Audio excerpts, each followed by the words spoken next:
est-ce que vous pouvez nous présenter les 3 vins qui pour vous représentent le mieux votre domaine?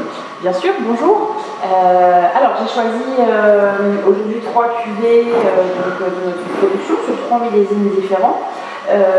En premier, je vais vous présenter un crément carte noire, qui est notre crément brut tradition, en millésime 2016. On découvrira ensuite un rouge d'Alsace, donc Pinot Noir vieilli en fût de chêne 2015.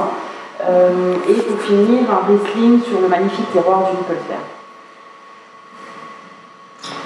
Allons-y. Allons-y. Donc on commence par le crément, un petit peu de bulle, pour se préparer le palais. Donc on est sur un crément carte noire qui est un crément d'assemblage avec une base donc, de pinot noir, d'où le nom carte noire.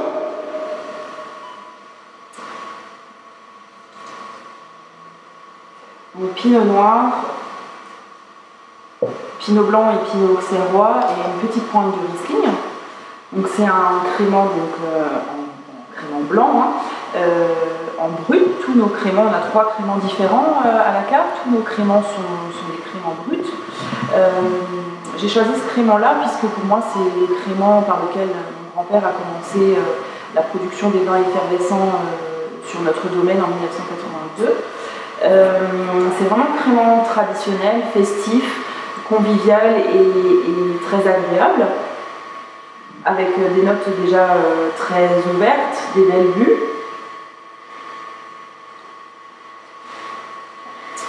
Il y a un beau caractère en bouche, une bouche assez ample. C'est un crément qui a été sigillé sur ce millésime 2016 et également choisi par le CIVA, donc notre conseil interprofessionnel, pour représenter les vins d'Alsace lors des dîners de relations de presse. En dégustation par les professionnels, il a été vu également comme un crément de gastronomie.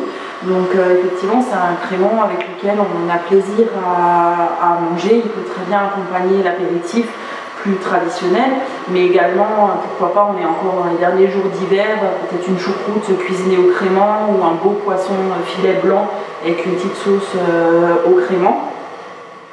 Et pourquoi pas amener un petit peu de légèreté avec la bulle sur des plats de volaille, etc. puisqu'il a une bouche qui est quand même assez ample et assez ouverte et qui rassemble quand même sur des plats avec un peu plus de caractère et donc sortir un petit peu le crément du carcan d'apéritif. J'en reprends un petit peu parce qu'il est vraiment Ensuite, j'ai choisi le rouge d'Alsace. Donc chez nous, notre cuvée en rouge d'Alsace 2015. Donc cette cuvée de rouge d'Alsace est en 100% pinot noir, évidemment. Donc pour situer un petit peu notre production de pinot noir en Alsace, nous, notre vignoble est sur Orschwir, notre cave est sur Orschwir, mais ma grand-mère est native de Rouffach et donc nous avons à peu près 40% de nos vignes sur Rouffach. Le rouge d'Alsace, donc cette parcelle de pinot noir là, ne provient uniquement de nos vieilles vignes à Rouffach, qui sont situées derrière l'hôpital, derrière le château d'eau, pour ceux qui arrivent à localiser un petit peu. On est sur des vieilles vignes, donc avec des tailles plutôt courtes, de manière à avoir un beau contrôle des rendements.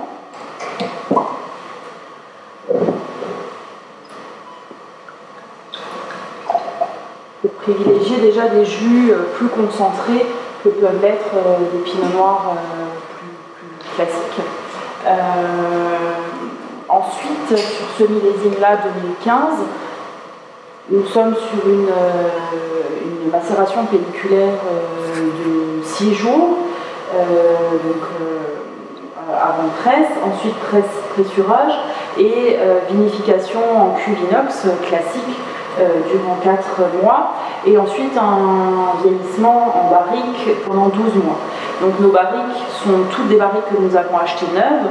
Par contre, on les garde effectivement plusieurs millésimes de manière à avoir quelque chose de très harmonieux et d'éviter d'avoir quelque chose de trop fort qui ne respecterait pas forcément la typicité de nos pinots noirs alsaciens.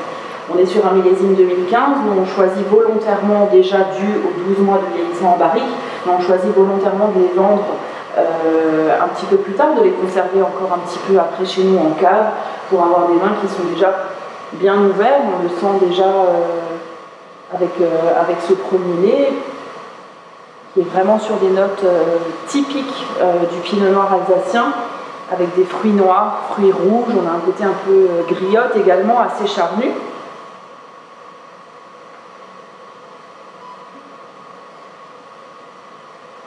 Et une bouche tout à fait cohérente, où on va retrouver ce côté un petit peu kirché, presque de la griotte, un peu, voilà, vraiment ce côté très charnu, très ample, avec une acidité qui amène une belle longueur à ce vin.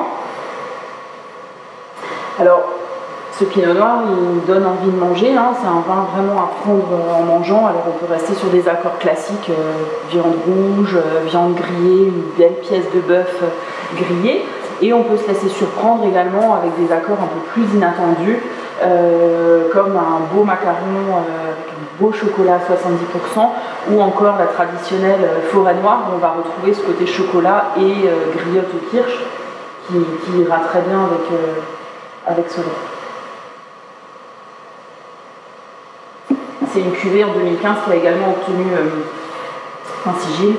Donc voilà, on est très content. Et le rouge, c'est vraiment chez nous le volume de pinot noir que nous vinifions est assez important parce qu'on a la chance d'avoir de belles parcelles de pinot noir sur des terroirs différents qui nous permettent de faire des cuvées différentes avec un rosé plus léger, notre pinot noir traditionnel qu'on va servir frais, qui est voilà, un rouge plus léger, qui peut servir aussi bien sur des viandes grillées que sur des plats un peu plus en sauce, type abba et compagnie. Et cette cuvée de rouge qui est vraiment plus ample, plus corsée, etc. Un beau potentiel de vieillissement également. Tu nous parlais donc de la confrérie Saint-Étienne, du sigil. Oui. Qu'est-ce que ça représente pour vous, ces prix? Alors les prix sont important sans être indispensable. Je parle des médailles, etc. C'est important parce que déjà on en est content. C'est aussi le fait de faire juger son travail par des gens extérieurs à nous. Nous on aime nos vins dans notre cave en les dégustant au fût ou à la bouteille. Mais c'est toujours intéressant d'avoir une médaille. Et ce qui est intéressant aussi, outre la médaille, c'est de pouvoir voir les commentaires. Hein, vraiment d'avoir des regards différents. C'est vrai que moi, sur le crément, j'ai été très fière et surprise de voir que le CIVA avait donné ce nom crément de gastronomie à notre cuvée, qui est pour nous vraiment notre cuvée traditionnelle, classique, mais qu'on aime beaucoup du reste. Mais c'était intéressant du coup de le voir avec un autre œil. Les sigils, c'est un petit peu différent. On choisit déjà autrement les vins qu'on va présenter au sigil, vraiment dans la veine des vins qui vont pouvoir être gardés, qui ont un beau potentiel de vieillissement et qui amènent vraiment une typicité et qui peuvent participer à la renommée des vins d'Alsace. Donc c'est un regard qui est un petit peu différent sur notre sélection. En l'occurrence, le crément, c'était la première présentation au sigil. Justement, on a été un peu conforté par le choix du CIVA pour les relations de presse. On s'est dit, tiens, pourquoi pas présenter notre crément? Et donc, on était vraiment très fiers. Après, on a une cuvée chez nous qui s'appelle le Pinot Gris cuvée Élise, qui est sigil depuis de nombreuses années.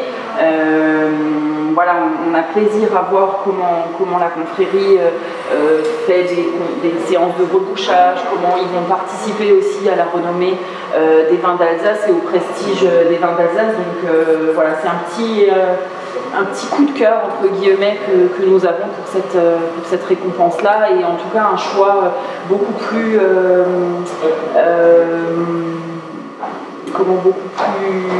qui vient beaucoup plus du cœur au moment où on choisit les cuvées qu'on va présenter au sigil par rapport aux médailles plus classiques. Okay.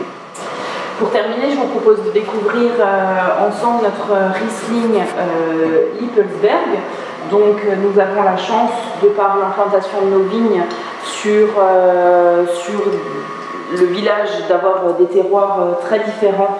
Nous avons donc nos Riesling, on a 5 Riesling différents au total sur notre production. Ici, dans le village d'Orschwir, est très connu le Bollenberg, évidemment, pour ses particularités géologiques et de faune et de flore. Donc on a également un Riesling au Bollenberg, donc sur un terroir 100% calcaire.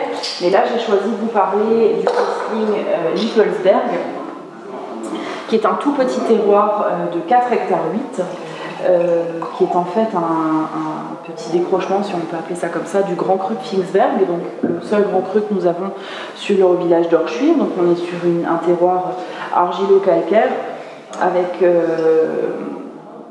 un ensoleillement qui est beaucoup plus limité que le Bollenberg, et du coup qui va donner des vins avec beaucoup de finesse, beaucoup d'élégance, et donc on a la chance d'être un des producteurs sur ce terroir-là. Sur ce terroir-là, il faut savoir aussi pour la petite histoire que le Lippelsberg, c'est un des premiers terroirs à avoir été cité pour citer la provenance d'un vin. Donc c'est vraiment un terroir qui est très important, et c'était un terroir qui était réservé à l'époque pour l'archevêché de Strasbourg, qui se réservait quand même les plus beaux terroirs alsaciens. Donc voilà, c'est une cuvée dont on est très fiers. On est là sur un millésime 2017. Chez nous, quand on revendique des terroirs, évidemment, ça implique tout un travail de culture de la vigne, de conduite de la vigne, que ce soit sur la taille, sur les travaux de sol. Voilà, donc là, on est des travaux de sol un petit peu différents, avec du désherbage 100% mécanique depuis un moment, des tailles un petit peu plus courtes également. Ce qui est intéressant aussi quand on veut revendiquer un terroir, c'est de bien trouver l'équilibre entre le cépage et le terroir. Là, on a vraiment, en premier nez, on voit tout à fait que c'est un Riesling, on le voit déjà à la robe, on voit que c'est un Riesling, mais un Riesling ample, avec des notes d'agrumes et d'agrumes un peu confits même, un peu plus riche que pourrait l'être un Riesling un peu plus traditionnel.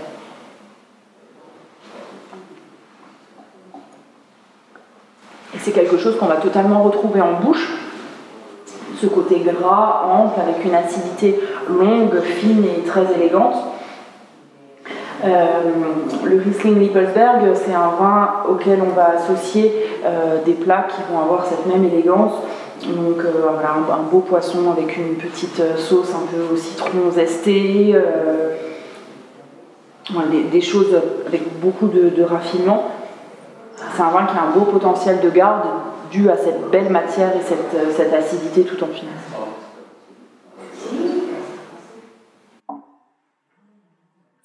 Voilà. Merci. Avec plaisir.